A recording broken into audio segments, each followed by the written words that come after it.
Okay, good afternoon, everyone. My name is Jory Horn, and I'm from the New England QIN-QIO, and I will be your moderator for today's webinar, A New User's Approach to Navigating QualityNet. Thank you for joining us for today's webinar. Before we get started, just a few housekeeping items. This call will be recorded for training purposes and will be uploaded to the event webpage within the next 3 to 5 business days. I will provide you with the details on accessing this recording at the end of the webinar. The phone lines will be on mute for the duration of the presentation. I will go ahead and mute the lines now.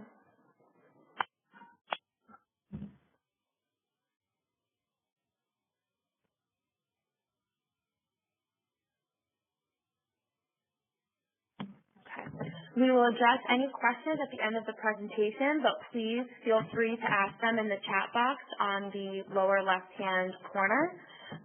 Please make sure to send your questions to all participants and attendees. At this time, I would like to introduce our speakers for the day.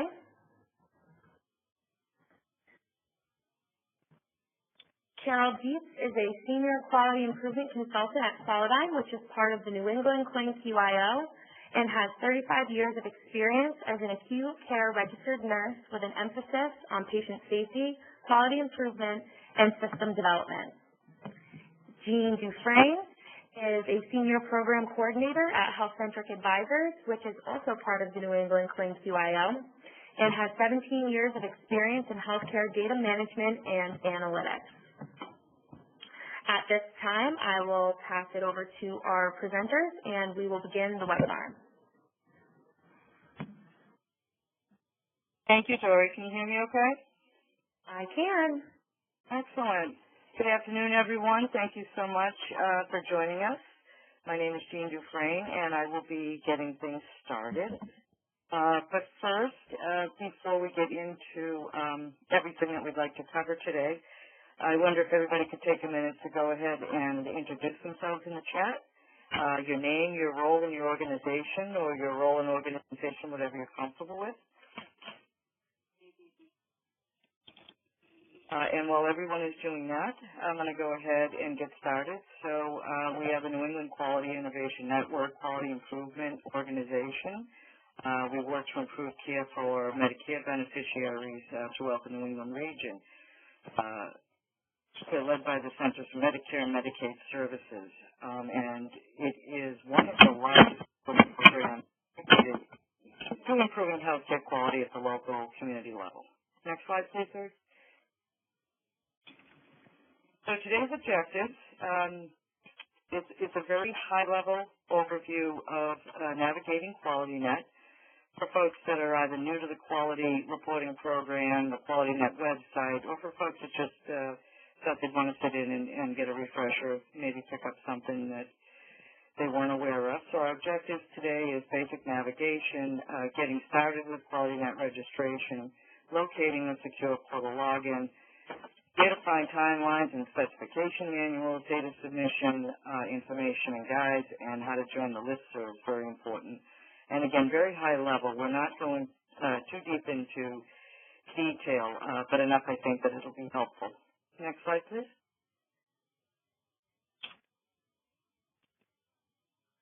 All right, so let's jump in, QualityNet registration and the secure portal. But again, before we begin, we do have a polling question.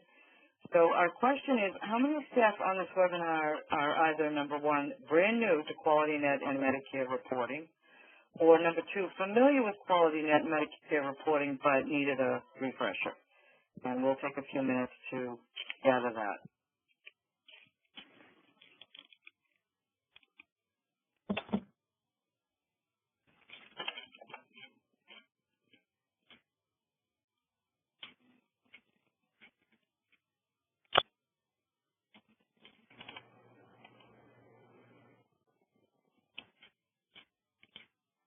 WebEx, is they going to run it, Dory, up on the screen, or? Yeah, if Jen or Emily from WebEx could send the polling question, now would be the time. Thank you. Sorry about that.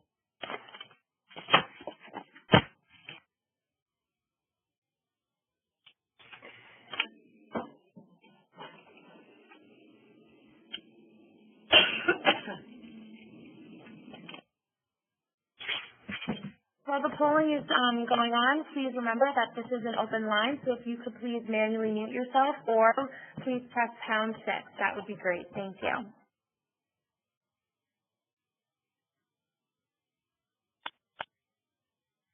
Okay. So our poll has closed. Do we have the results, Tori? The results should be coming up. The results should be coming up shortly, Jean. Okay. All right, so we've got about 20% of folks are brand new to QualityNet, and it looks like 32% are familiar with. And we just have a few folks that didn't answer. Thank you very much for doing that. Next slide, please. All right, let's get started. Next slide. So what exactly is QualityNet? QualityNet is the only CMS-approved website for secure communication and healthcare quality data exchange. Those hospitals, physician office, nursing homes, in-state renal disease networks, and data vendors. It was established by the Centers for Medicare and Medicaid to provide healthcare quality improvement news, resources, tools, and applications used by healthcare providers and others. A real brief background on QualityNet. Next slide, please. So this slide, I'm going to pretend that we've opened our browser, we typed in QualityNet.org, and we've arrived on the landing page of Quality. And I know when I landed on it, I found it very, very simple to look at. Hi, Jean. I'm sorry. I'm just going to interrupt you for 1 second. I would just like to remind everyone that this is an open line, and I'm going to go ahead and manually mute all the lines again. So, Jean, I'm going to need you to do what we did before so that you can speak again, okay? Okay. All right. I'm going to go ahead and mute the line.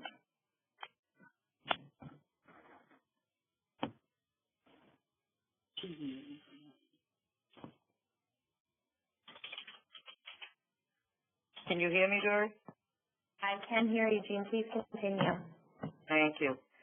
As I was saying, when I first landed on this page, and I'm being totally, facetious, it is not easy to read. It's a lot to take in at once. So we thought it'd be helpful maybe just to have an hour to kind of take a look at it and pull it apart. So the first thing I'd like to bring to your attention, the 2 rows of tabs at the top. Currently, when you type in QualityNet.org, you hit this landing page, you are on the Home tab where the red arrow is pointing.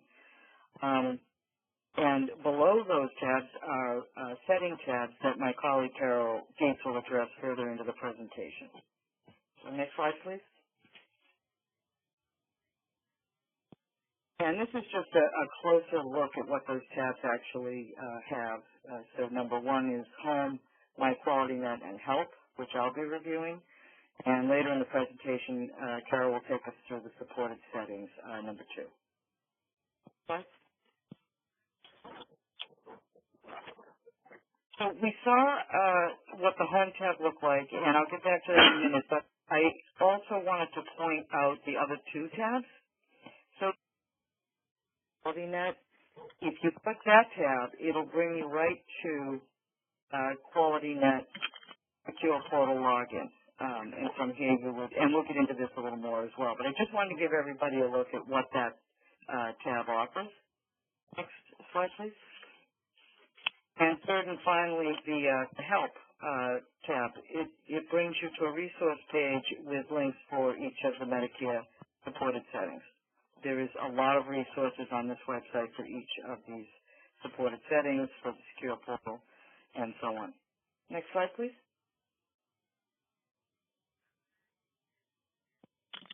So, let's take it apart. Next slide. So, again, we're back on the landing page, and right in the middle is what I want to look at first. Next slide, Dory. This is the QualityNet News. I just wanted to take a closer look at this briefly and the links located. This is right in the middle of the landing page.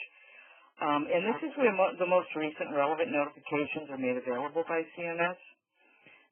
We'll talk about the Listserv and joining the QualityNet Listserv later in the presentation, but if you needed to, if you were not on the Listserv and you made it a habit to come to this QualityNet weekly or daily, whatever folks want to do, but right in the middle is where the most recent relevant information is available. At the top will be the last communication sent by CMS, in this case providers selected for hospital outpatient quality reporting validation. And below that, recently released articles. You can click on any of those links for more information. And back up in the blue bar, in the right-hand corner, it says More News. And I clicked on it this morning to take a peek. And you can go as far back as 2006 if anyone feels the need. It does go back that far. Next slide. So we're going to walk through this, as carefully and slowly as I can. I wanted to try and take a look at each side of the landing page and then pop the boxes. So when you look at the landing page, on the left-hand side, you have the 5 boxes, the QualityNet Registration, getting started, Listservs, and so on. So I wanted to look at them a little closer. The QualityNet Registration and the getting started with QualityNet, which are the bigger boxes right next to each other, they have a lot of similarities with those two as far as registration. The QualityNet Registration box, so the first big blue box, that will take you directly to whatever setting you're trying to register for. The box next to that, getting started with QualityNet, will do the same thing if you click the registration link, but it also offers sign-in instructions, security statement, CMS security statement, password rules, system security policy. It's a 36-page PDF if you want to download and go through that. And we're going to look at those 2 boxes a little closer, but before we do, below the QualityNet Registration box is the Join Listservs. Again, we will talk a little more about Join Listservs. This is ideal for anyone, especially for this website, to get on Listservs and be able to receive those notifications. And to the right of that, system maintenance. They actually keep a schedule so that you can anytime that QualityNet might be down for maintenance. And that normally comes in the form of a memo as well. To the right of that, the bigger blue box on the outside on the right, the known issues, I just wanted to point out, this is a great resource. If you are logged into QualityNet and you're trying to run a report and it isn't running properly, or there's an error message that presents, this is a good place to come to just, look and see. So if I were running something for value-based purchasing and it didn't look quite right, I could come here to see if there were any known issues that were identified by the QualityNet help desk. This is the first place to stop. Take a look, see if there's an issue with running a report and what that workaround might look like. And if not, then I would suggest going ahead and contacting the help desk. So I just wanted to point that out. I think it's a valuable resource. Next slide, please. And on the right side of the landing page, again, I know there's a lot. It's a busy slide, but I just wanted to pop out from the right the different boxes and what they are. So I'm looking now on the left side, the first big box. It says log into QualityNet Secure Portal. That's another area where you can log in, download your semantic ID, portal resources. We'll talk a little more about that. Next to that is question and answers. And again, if you have a question about anything within your reporting setting, whether it's inpatient, outpatient, ambulatory, surgical, or psychiatric, sometimes it's good practice to come here first and see if someone else might have asked the same question. You do have to register, but it's a very simple, I think it's username and password. And it's a great tool to come in and look and see if anyone else had asked that question. And then again, if they had not, you can go ahead and log the question yourself. To the right of that, we have downloads for our CART facilities, training, QualityNet Training, QualityNet Event Center, and below that, skilled nursing facility programs, value-based purchasing programs. Next slide, please.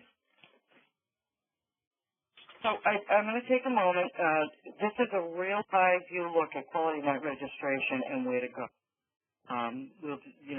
We can't get too deep into it, but I want to give everyone an idea of where to go to get the information needed to register and what that looks like. Next slide, please. So we're back on our landing page, and I wanted to show everybody from this point of view the two boxes that we'll be talking about. So next slide, Doris.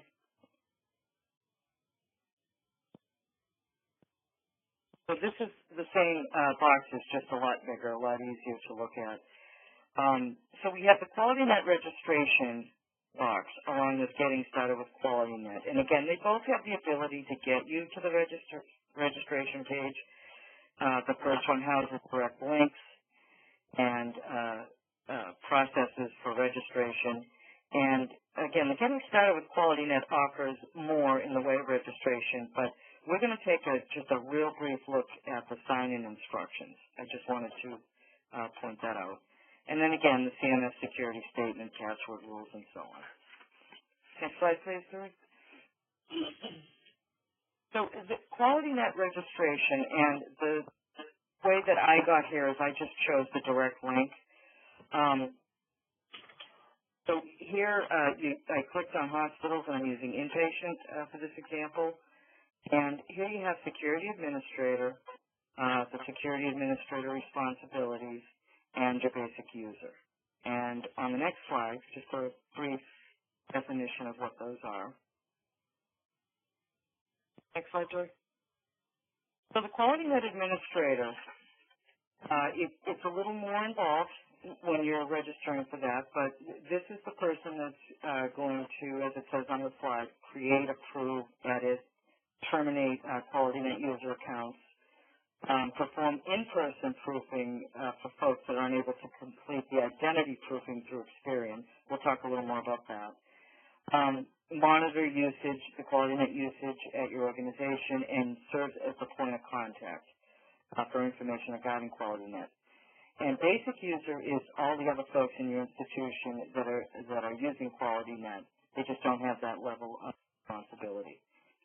CMS always recommends, and you'll hear us say it over and over again, every organization really should have two people as a QualityNet security administrator. That way you can keep an eye if somebody update their password. And if a security administrator locks himself out, it would take another security administrator to be able to help. So we always, always recommend that there's two. Next slide, please. So again, I wanted to just go back a little bit to the sign-in instructions, and I do really want to recommend, especially to folks that are new to this process, to take a minute to click on that link and take a look at the information there. So we're going to pretend that we've registered and for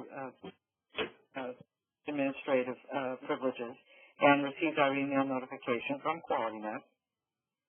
And now we're going to click on the sign-in instructions link to review this information. What I want to point out is you want to make sure that you have a supported browser on your computer, and you're going to have to download the Semantic VIP tool. It's an authenticator when you're signing in. I also want to point out some facilities, you're going to have your IT department assist you with this because some I know from the hospital point of view is that we would have firewalls that would block access to the secure pages of QualityNet. So you want to work with IT. Make sure you have, there's several supported browsers. They support Internet Explorer, Mozilla Firefox, and Google Chrome. And you want to make sure you're working with IT to download that Semantic VIP tool. You're going to need that to log in. You cannot log in without it.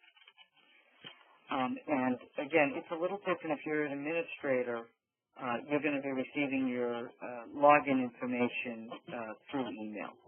If you're a basic user, your administrator will get that information. Next slide, please.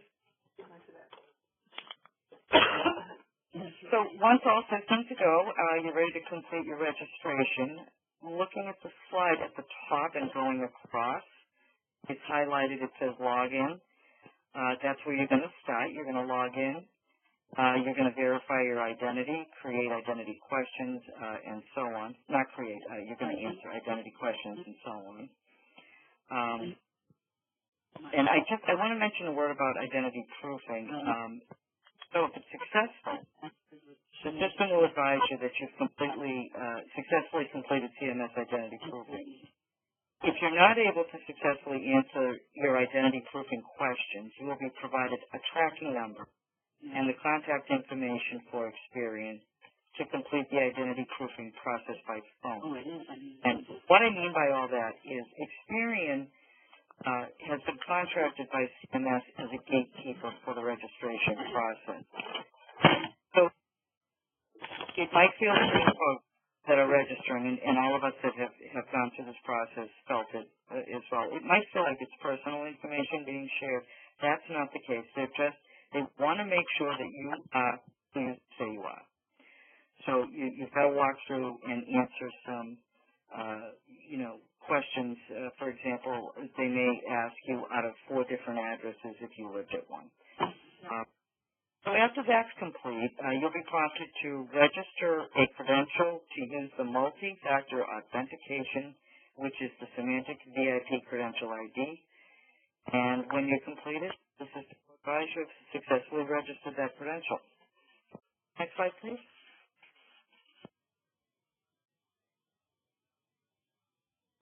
Okay, let's take a brief look at QualityNet Secure Portal. I'm going to jump in. So there's 3 ways to access the QualityNet Secure Portal. The first one is the arrow to the left. The very first arrow, again, is My QualityNet, which is what we just used. The second is next to it at the top, login. And way over on the right, there's another login. I just wanted to point out, we're going to use My QualityNet for this example. So, next slide, please, sir. So I've clicked on My QualityNet, and again, as we saw earlier, we now are on the Choose Your QualityNet destination page. And from here, you can, next slide, I'm sorry.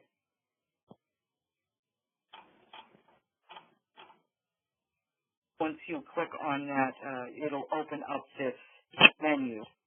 You're going to choose whatever program you're involved in. Secure file transfer is at the top. You can get to the secure file transfer from here. As a quality improvement organization, that's what I chose, so my screen may look a little different from yours. It all depends on what program. So next slide, please.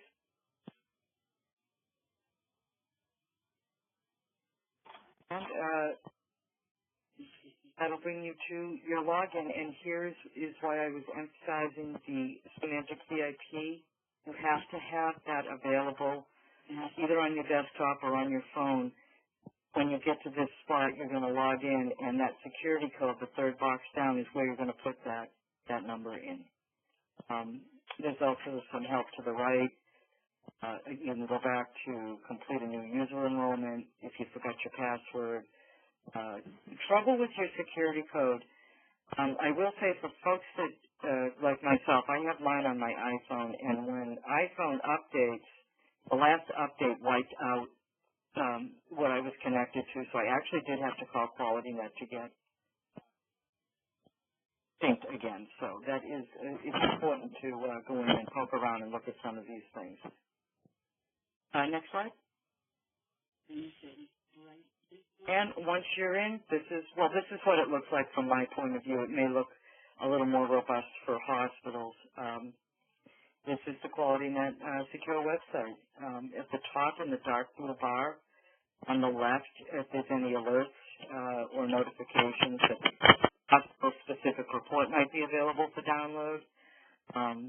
Then over to the to the right, not really in the middle. The secure file transfer is where you would go to download those reports or to send secure information. And then below that, in the yellow bar, you have Home, Quality Programs, My Reports. Quality Programs, you could drop that down and go into the program you're interested in for reporting, and then My Reports would be reports that you want to run. And I think that's it for me for now. I over to my colleague, Carol Dietz. Hello, everyone. Before Carol starts, I'm going to go ahead and mute the lines again. Please remember that you are on an open line and to manually mute your own phone or by pressing #6. I'm going to go ahead and manually mute again.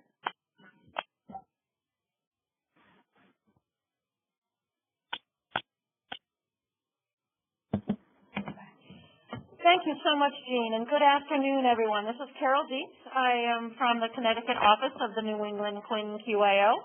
And before I go into my section of this training, I just want to let you know that each of us that Jean and I that are presenting today have worked in a quality department within a hospital, and several of us on the regional team actually ran the department before moving into the QualityNet work. So when we were putting together this presentation, and we've been working on this for a while, we kept asking each other, what's the most important parts of QualityNet to cover? Because we have such a short time with you today. So that's another reason why we're not going into depth of each of these boxes or these tabs or these ribbons, because we only have 60 minutes.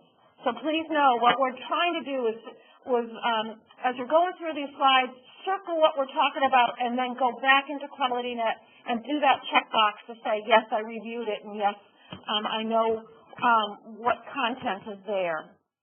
And remember, the reason why we're doing this is to ensure that you as quality staff members, know what CMS expects from your hospital, since your hospital is receiving Medicare funds.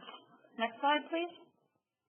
All right, so we're going back to the landing page where Jean started our presentation at www.qualitynet.org. And I can't stress enough, it should be on your desktop.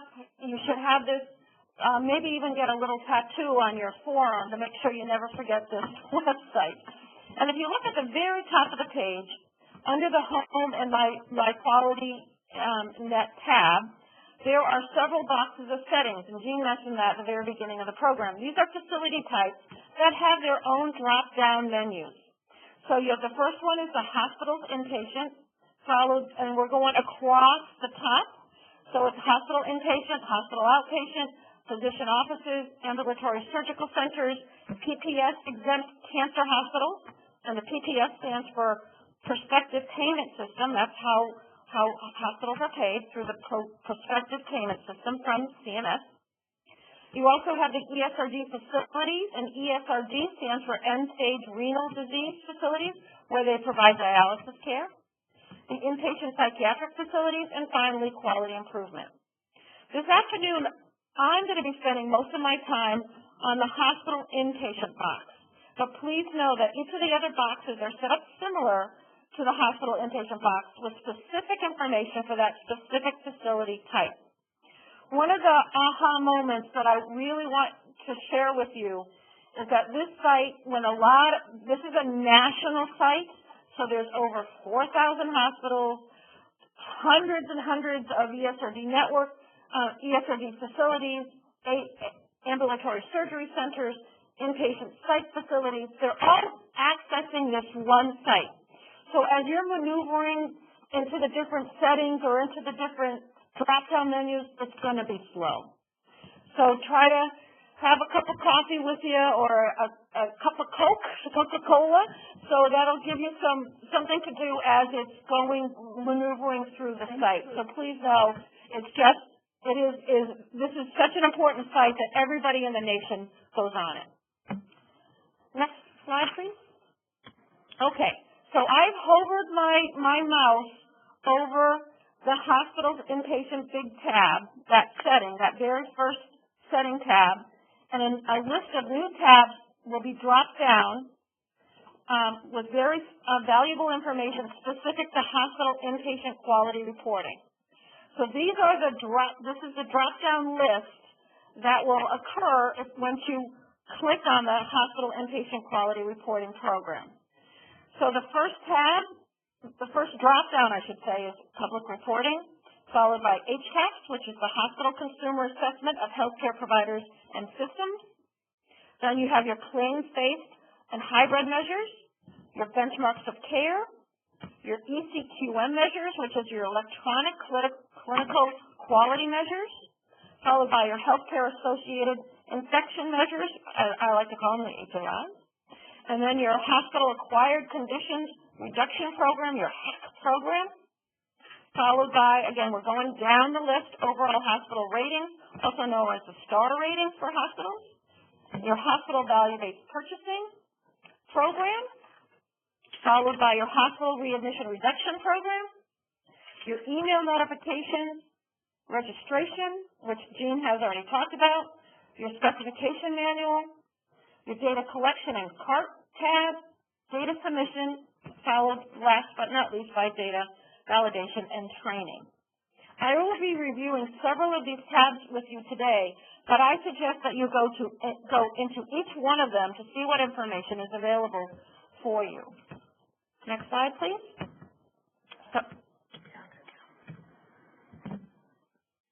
Okay, so I'm on the hospital inpatient quality reporting program. I clicked on that first tab of the drop-down menu, and what will occur is the landing page for this program. As a new quality improvement staff member, you need to own this page. You need to know everything on this page. I hate to say it, I'm not trying to stress anybody out, but there is so much information about the inpatient quality reporting program on this page that you need to print out the documents on each of these links and review them and know them. I can't stress that enough.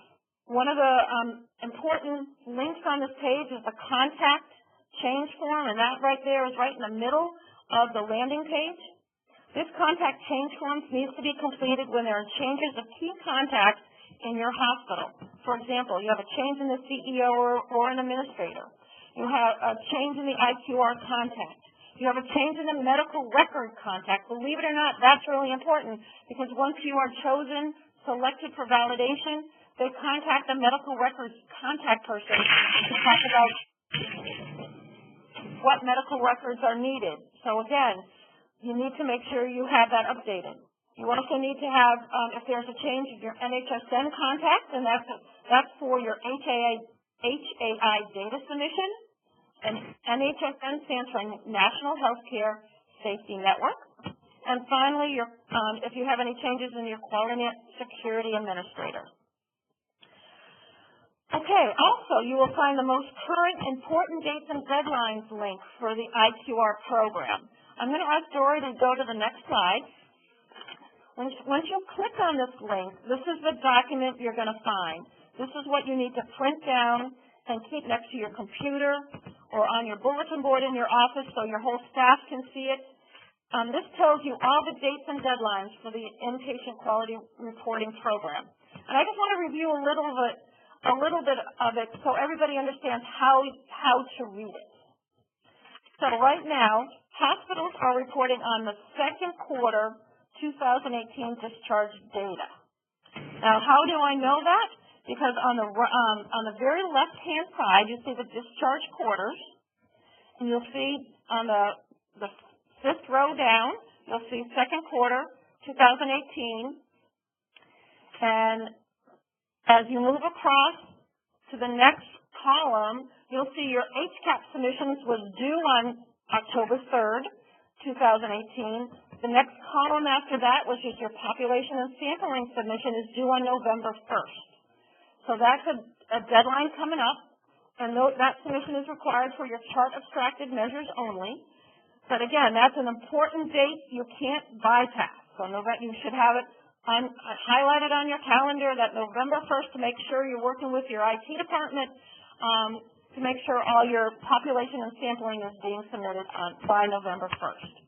The next column over is your clinical and HAI submission deadline, and that's November 15th, another important date, which is less than a month away.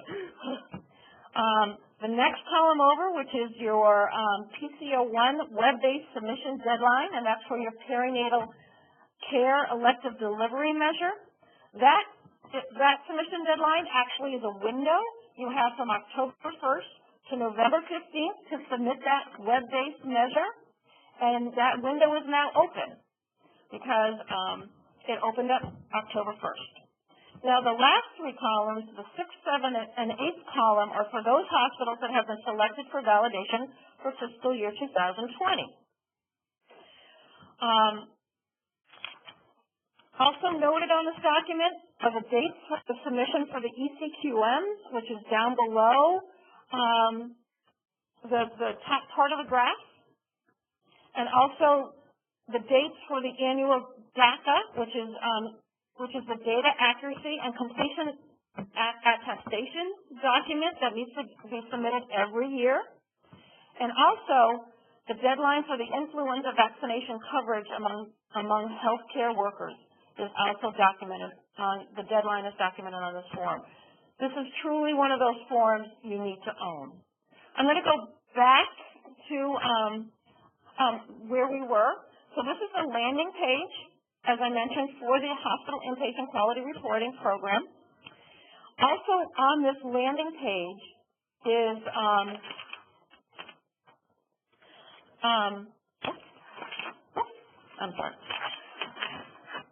the IPPS measure exemption form. This exception form must be completed annually if your hospital does not have an emergency department, does not have an obstetrics unit, you don't deliver babies, or you don't have an OR or an ICU.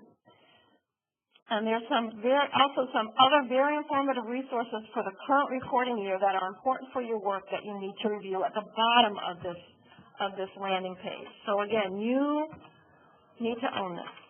Next slide, please.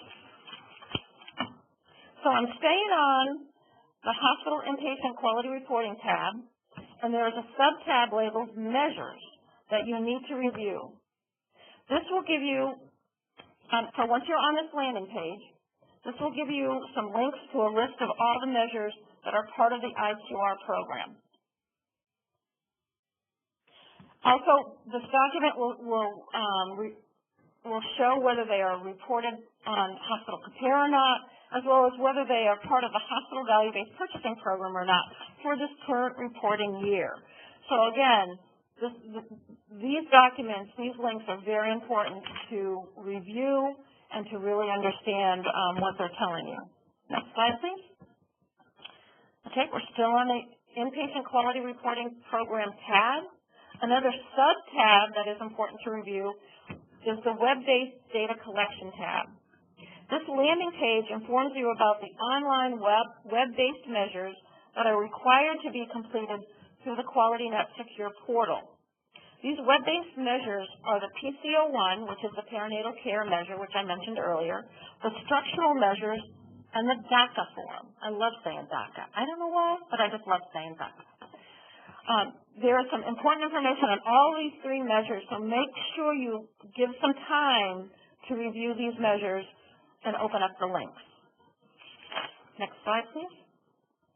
Okay, so now I'm moving out of the Hospital Inpatient Quality Reporting tab and going back to the box that says Hospital Inpatient, and I'm clicking on that second tab under Hospital Inpatient, which is the Public Reporting tab.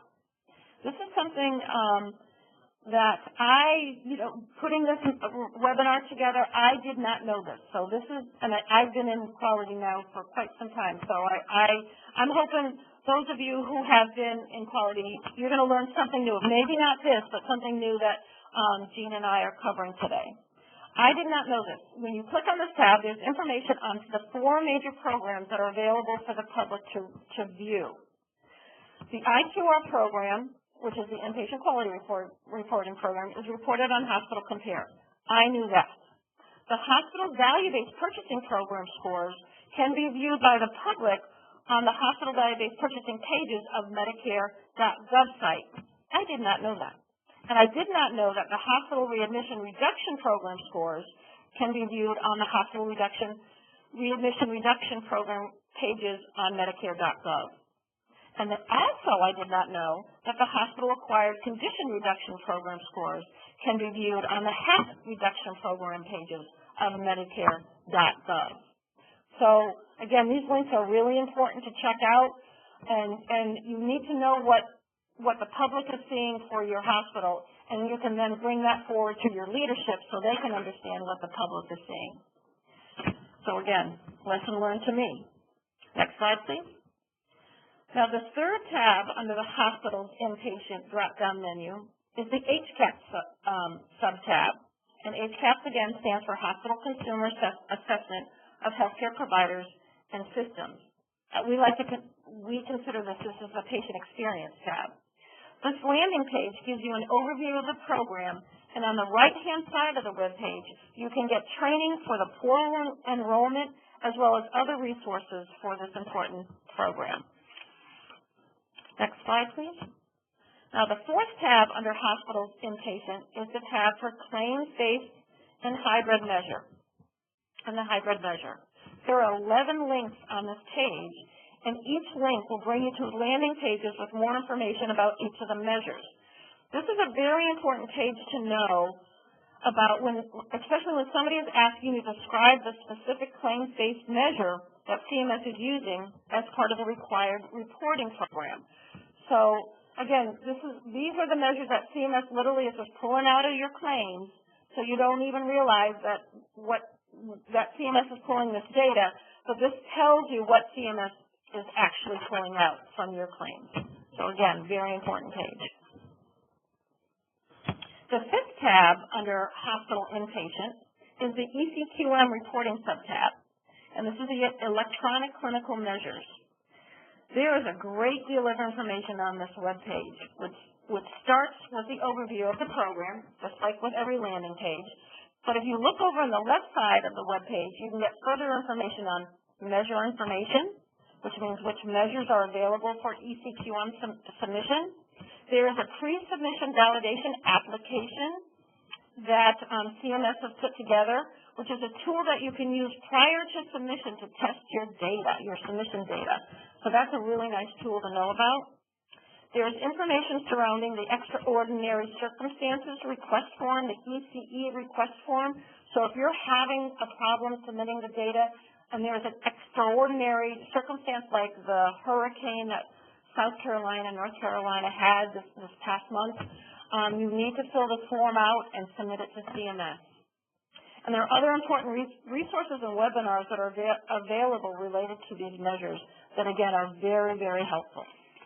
Next statement. Next slide, please. The next tab, down from the ECQM tab, is the HAI tab, which is an important resource for you, but also for your infection preventionist staff. At the bottom of this landing page, and I apologize that we didn't add these links in when we were making a screenshot of this page. You will find the NHSN, which is the National Healthcare Safety Network demo, which allows you to practice entering data into NHSN without using real data.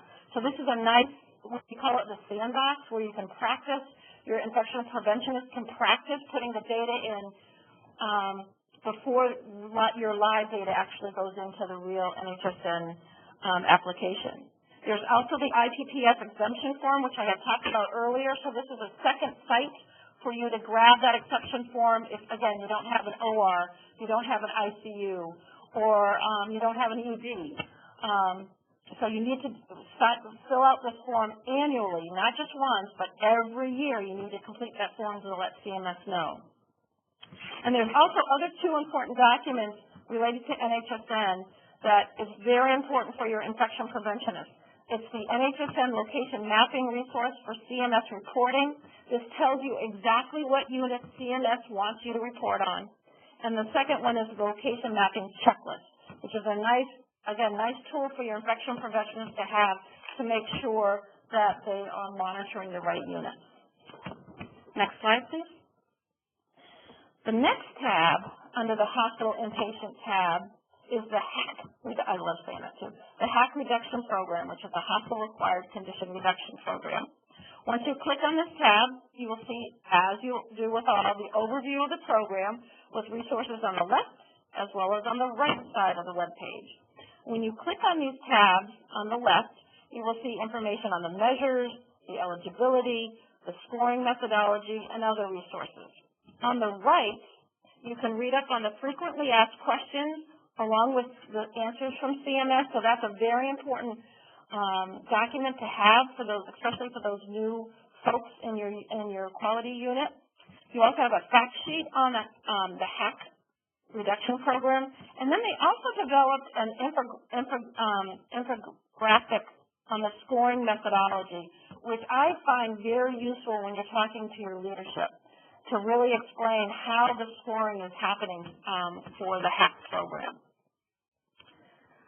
I'm not done yet, believe it or not. Is your head spinning? I'll tell you what, mine is, and I put this section together. I hope you can see why we're not going into deep details with each of the quality programs. There just isn't enough time today. However, on your evaluation, if you can let us know what areas you would like to have us dive in deeper, that will really help us to know what other webinars we can put in place for you for the upcoming year. So just think about that when you fill out your evaluation. Okay, so let's talk about the hospital value-based purchasing tab, which is also part of the hospital's inpatient drop-down list. As with the other program tabs, the overview of the program is the first landing page. And then you'll have sub-tabs on the left-hand side with more detailed information. Each are important to review, but the resource tab has some great tools you can use when you're reviewing your hospital-specific reports. So circle that. Make sure you get into that resource tab and look at all those tools. That can really help you with your hospital-specific reports.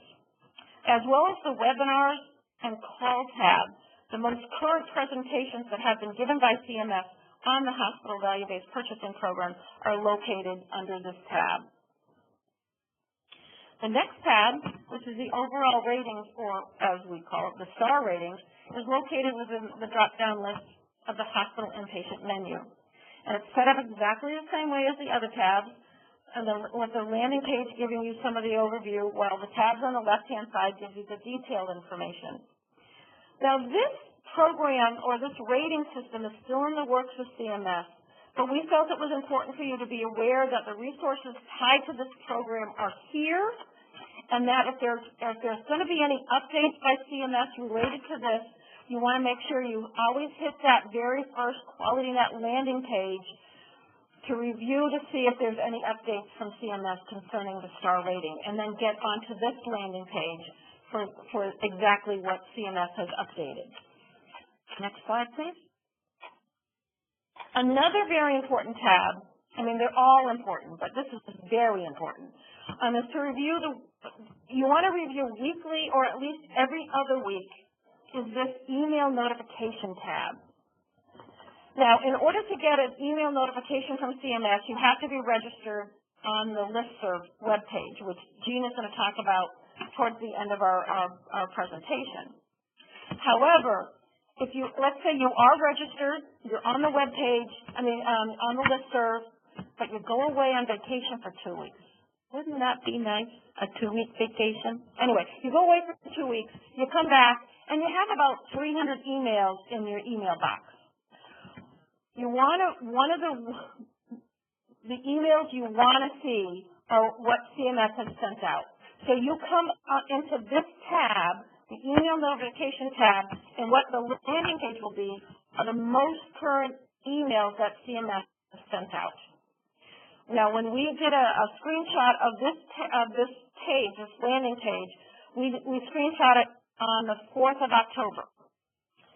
So the last email that had come out from CMS was on October 1st, as you can see, And the subject line was QualityNet Secure Portal now open for submission of Q2 2018, the PCO1 data.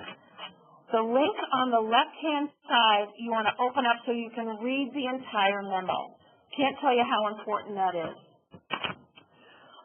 So again, and you can scroll down to see any of the emails that you may have missed while you were away. Really important page. Last but not least is the Specification Manual page, tab. And to me, this is truly one of the most important tabs of this website. When you click on the tab, the most current versions of the Specification Manual becomes available to you.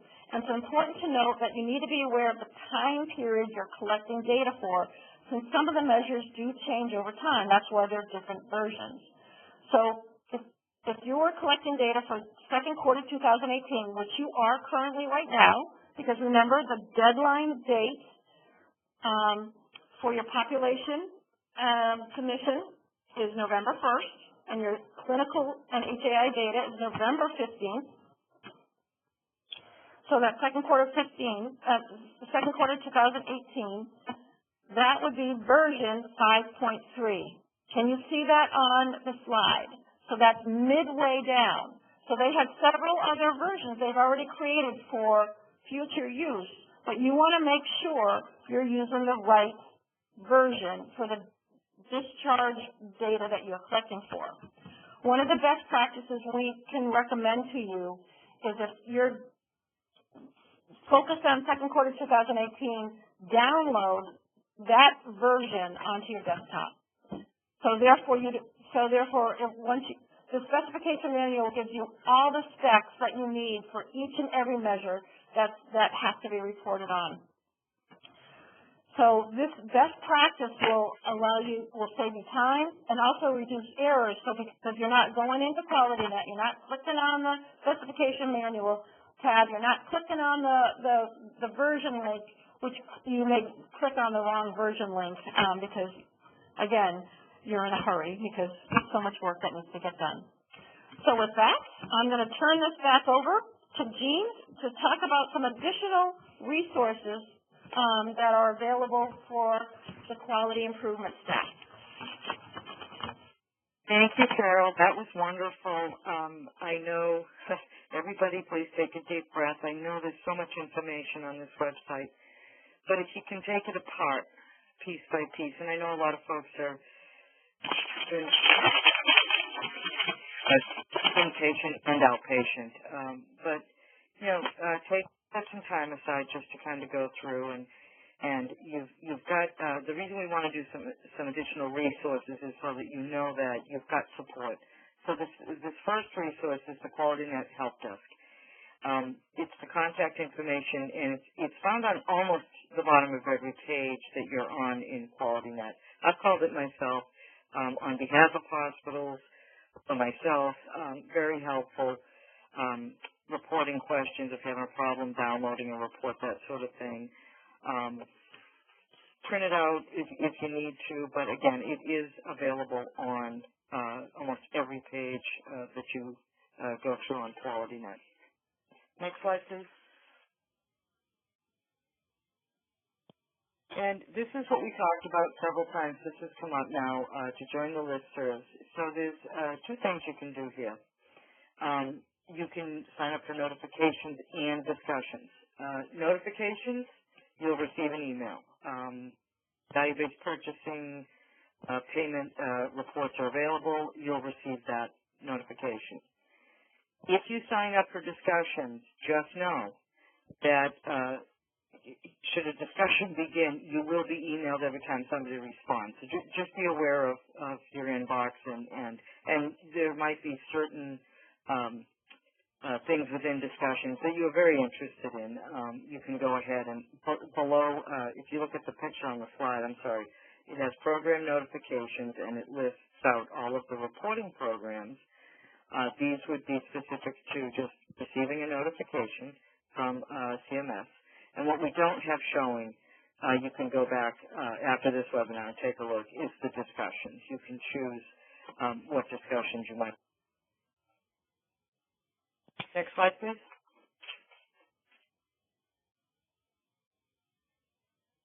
And I'm going to turn it back over to Carol. Thank you, Jean. I know we just have a few minutes left, so I'll try not to talk too fast. But this website, which is known as the Quality Reporting Center website, and the address to the website is at the bottom of the page. It's www.qualityreportingcenter.com. This is also known as the Value Incentive Quality Reporting Center, or the BICR webpage. QualityNet is your technical side of CMS reporting. You need to know what's on QualityNet. This website is everything you need to know in order to utilize the QualityNet webpage. So again, there's a wealth of information for inpatient, outpatient, inpatient psych facilities, ambulatory surgery centers on this within this webpage. If you're new to the quality reporting program, review the overview pages first. Otherwise, the tool and resources links to your quality reporting are your encyclopedias. Next page, please. So let's pretend you need inpatient quality reporting. Let's click on the blue button called the Inpatient Quick Link there on the left, and then click on Tools and Resources. Next slide, please. And this is the first place you should go to get some prepackaged measure information. Each of these orange ribbons expand out to a series of documents, tutorial videos, and webinars. I highly recommend for new users to not only explore these tools and resource pages, but especially take time to watch the video tutorials found right there in the middle ribbon. This site is the inpatient site. The outpatient site has a wealth of information, including outpatient reporting 101 videos, seen here in the middle top snapshot. They have outpatient page is a simpler layout, and it rather forces you to read the content. Again, be sure to spend some time reviewing all these resources. Next page, please. Next slide. And Jean, I'm turning the last couple slides to you. Thank you, Carol. This is also located on the Quality Reporting Center website. The quality events calendar is great. I try to, when I send out notifications from the QIO, we try to take and get that out to you folks for anything that we think might be upcoming educational events. Just a couple more slides of resources. This is the cms.gov page. We're only going to pay attention, if you look at the yellow boxes or the yellow ribbon, we're only going to pay attention to the Medicare. Unless you're interested in the other programs, we're just going to click on that Medicare tab. Next slide. Once you've clicked on that, it brings you to this. And there's a lot of great information here. There's paths all over the place. But if you click on that Medicare, it'll bring you right down to Medicare general information. Anywhere from the Medicare program, general information, to the Medicare cards, to telehealth, there is a world of information here. Next slide, please. We just wanted to bring this to your attention as well, is the electronic specifications for clinical quality measures. And this is a great place for hospitals or providers that are reporting electronically. Excuse me. Eligible professionals, hospitals, critical access. This is great for the meaningful use participation and the electronic specifications. And the web link to this page is at the bottom of the slide. Next slide, please. And this is our web page, and this is where this event will be available. This is also where the PowerPoint, the presentation is available. And next slide, George. And this is our team. I don't know that we're going to have time for Q&A. We had so much information to cover. To Carol's point, we only had 60 minutes. However, in the PowerPoint deck is everybody's contact information by state. go ahead, reach out if you have any questions. And again, the survey that everybody will be filling out, please take advantage of that to let us know if there's a particular piece of this webinar or something on QualityNet maybe we didn't think of that you'd like us to do a possible webinar in the future or in the coming year. Next slide, I think, was a Q&A slide, Dory. I think we're a little over, so I'll turn it back over to you. Okay, thank you, everyone. At this time, if you have any questions, you can put them into the chat, and we will forward them on to the speakers. If not, please see your specific state and email your representative any further questions you have as well. I have just the last few announcements. Please note that we are on social media. Also, when you close out of this webinar, the evaluation will automatically pop up on your computer. If you could please fill that out, we would greatly appreciate it. If you do not have time to fill out the evaluation or are currently sharing a computer with someone else, you will receive an email tomorrow with the link to the evaluation as well as the link to the event page. The PowerPoint presentation was in your day of detailed email and will also be posted on the event website. Within the next few business days, a recording and a transcript of this webinar will also be added. Thank you again for attending and have a great rest of your day.